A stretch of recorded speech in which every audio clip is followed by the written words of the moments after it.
This next story will make the hair on Jay Goldberg's head stand on end. It's all about the PMO funding press across the country. And I'll just get this straight. Jay, welcome to the show. My hair would stand up if I had an eight. Yeah, well, you'll come back. Taleeb Noormohamed. I want to get that right. He is a Liberal MP for Vancouver. He's also the Parliamentary Secretary to the Minister of Heritage.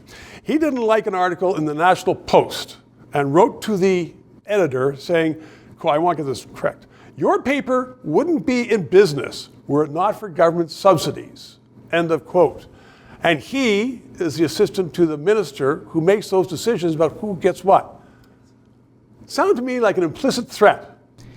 It is an implicit threat, and this is what we've been warning about from the very beginning. The second you give taxpayer money controlled by the government to the press is therefore in the pocket of the government if they so choose to make a move like that. You cannot have an independent, free press, journalists who are ready to criticize the government if half of their salaries are coming out of Ottawa, which is exactly the case in many of these cases. And so this is a threat to folks at the National Post because in many cases a huge portion of their salary is being paid by the taxpayer. But Jay, and let's just be clear though, there's some columnists or journalists who are saying, fine, I'll take your money, but you don't ever influence me. But here's another case.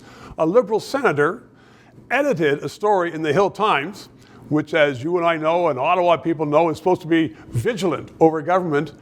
She edited the story, and the Hill Times changed the story to her liking because the Hill Times gets over $1 million a year from the PMO. Well, again, you might have individual journalists who say, I'm taking the money, but, my perspective's not changing. But when the overall organization depends so heavily on money from the taxpayer, the orders from the top, the direction that's given, everything is tainted. And that's why you cannot have these media bailouts.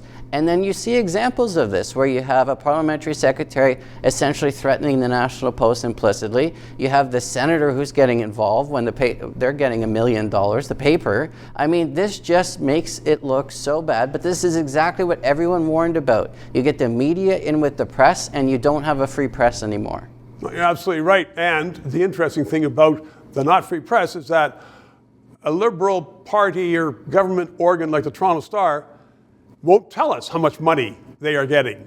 Bell Media won't tell us how much money they are getting so that they can keep some poor shows on the air so they can keep other money to pay their shareholders.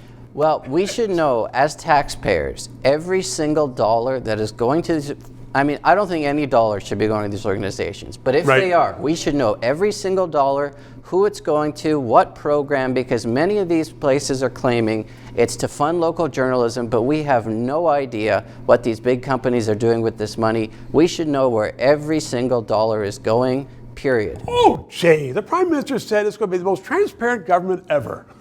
Before you react. If you begin from 2015, it's the most transparent government ever. It's also the least transparent government ever. But otherwise... 3 minutes. Thank you very much. To those of you who have subscribed and donated, a heartfelt thank you. You're keeping us on the air. If you're watching and you haven't, please try to do so, because 4 years ago we started this show because there needed to be independent analysis.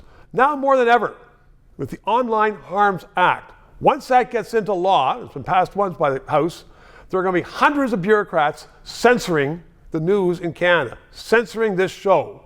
We need to keep it on the air. Thanks for your support.